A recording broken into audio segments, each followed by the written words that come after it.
Buenas tardes, compañeros. Mi nombre es Auri Gamba, de la carrera Administración de Empresas del tercer semestre. Hoy vamos a hablar sobre los hitos del modelo del desarrollo dominante. Vamos a empezar por definir qué es un desarrollo. El desarrollo es un concepto al que se llega por comparación y oposición entre los países y sociedades, donde la terminología dice si es una sociedad tradicional o moderna. En otros términos, si es una sociedad desarrollada o subdesarrollada. Aquí encontramos unos hitos importantes que los más destacados fueron el Tratado de Tordesillas. Fue un tratado de repartición territorial hecho entre los Reinos Unidos de España y de Portugal poco después del descubrimiento del Nuevo Mundo. Con él se estableció la forma de repartirse las zonas del Nuevo Mundo y del Océano Atlántico, donde cada reino tendría derecho de exploración, ocupación y conquista. Se firmó en la ciudad de Tordesillas, España, el 7 de junio de 1494. Fue el primer tratado territorial entre España y Portugal que incluía las colonias americanas. Se especializaron en la exportación de materias primas desde las periferias a los centros. Las economías debían importar y comprar los medios para la producción de bienes, quedando obligadas a adquirir productos industrializados, lo cual hizo que se fortaleciera el subdesarrollo de las colonias y se formara el capitalismo. Encontramos también el Tratado de Versalles. Fue el tratado que puso fin a la Primera Guerra Mundial. Fue el tratado de paz firmado el 28 de junio de 1533 entre los países aliados y Alemania. Este tratado nos quiere decir que las sociedades requieren de desarrollo a medida del tiempo, porque van creciendo los índices de necesidades. Nos dice que todo desarrollo económico no funciona por sí mismo, ya que éstas dependen de una planificación política, una organización y unas acciones institucionales y sociales. El mundo se empezó a dividir en dos bandos, los cuales eran entre ricos y pobres, y tiempos después entre países civilizados y países bárbaros, teniendo en cuenta que el capital es lo único que logra un buen desarrollo en un país. En el siglo XIX encontramos la construcción de las razas inferiores, donde están los negros, mestizos, indios, dándole los centros que imponían su cultura y religión a las periferias.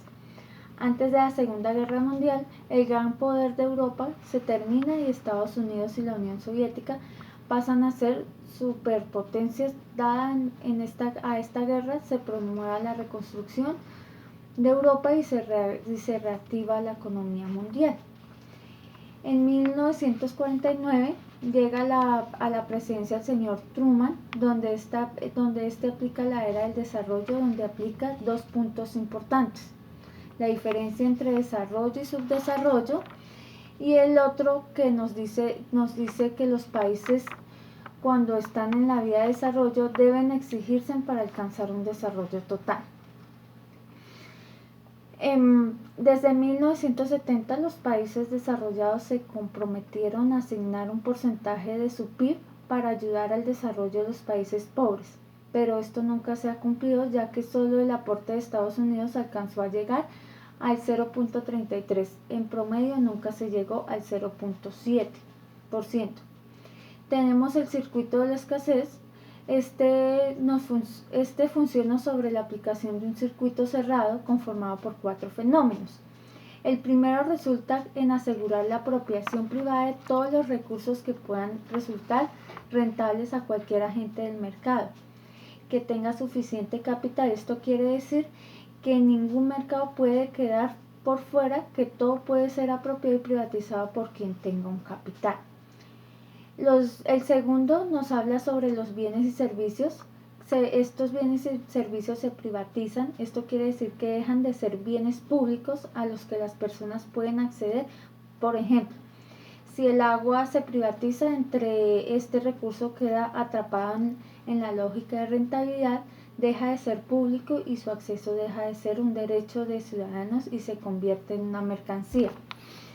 El tercer componente nos dice que los bienes y servicios que ingresan al círculo de la escasez producen una clara distinción y tensión entre dos esferas, la privada y la estatal.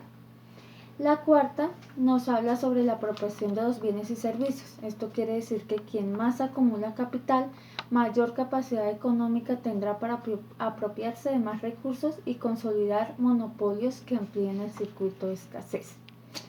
Esto es lo que nos habla sobre el desarrollo, de todo lo que hemos vivido en el transcurso desde que empezó las eras de España, etapas de España hasta en el siglo XX. Sobre la reflexión de la abuela Grillo, este video, ¿qué nos hace reflexionar? Nos dice que nosotros tenemos demasiados recursos naturales y que por empresas o organizaciones privadas que tienen mandos, lo que hacen es escoger y exportarlas y sin importarle qué causas van a tener el medio ambiente. Por ejemplo,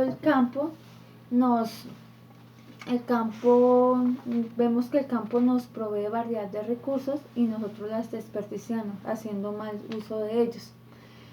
Hay cosas que las empresas por su gran poder explotan estos recursos que brindan la naturaleza para un bien económico. Muchas compañías extraen el agua y después la cobran para consumirla. La invitación de hoy es que por favor cuidemos los recursos naturales que nos da el medio ambiente y en vez de exportarla, mejor cuidemos la naturaleza. Muchas gracias por escucharme.